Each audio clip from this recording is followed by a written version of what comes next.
सच यह था, मैनावती का प्राण उस मोतियों की माला में बसा था जिसे राजेश्वरी ने चुरा लिया था। वह दिन में वह माला अपने गले में पहने रहती थी, जिससे मैनावती का शरीर निष्प्राण हो जाता। लेकिन रात को सोने से पहले राजेश्वरी उसे उतार कर रख देती और उसी क्षण मैनावती के शरीर में फिर से प्राण लौट आते। उस रात जब मैनावती जागी और अपने पुत्र को स्नेहपूर्वक भोजन करा रही थी, तभी राजकुमार ने कहा, माँ मेरा पेट भरा हुआ है, मैं अब खाना नहीं खाऊंगा। मैनावती ने स्नेह से पूछा, बेटा आजकल तुम ढंग से क्यों नहीं खा रहे हो? राजकुमार मुस्कुरा कर बोला, माँ मैं खाना खा चुका हूं। दिन में राजा साहब आते हैं, वो मेरे साथ खेलते हैं और मुझे खाना भी खिलाते हैं और फिर चले जाते हैं। मैनावती क्षण भर को चौंक गई। फिर वह शांत स्वर में बोली, अच्छा बेटा, और उन्होंने क्या कहा? राजकुमार बोला, उन्होंने कहा कि जब तुम्हारी माँ रात को जागे तो उनसे पूछना कि तुम दिन भर क्यों सोती हो और सिर्फ रात में ही क्यों जागती हो।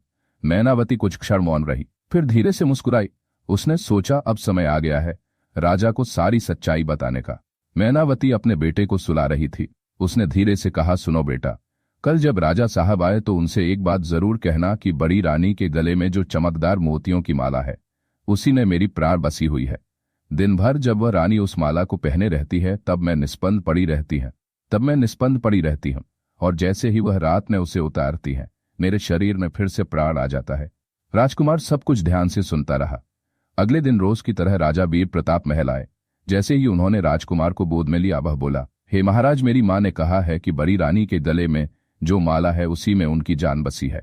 अगर वह माला मुझे मिल जाए तो मेरी माँ फिर से जीवित हो सकती है। यह सुनकर राजा का दिल कांप उठा। उन्हें समझ आ गया कि मैनावती की यह हालत राजेश्वरी की ईर्ष्या और षड्यंत्र का नतीजा है।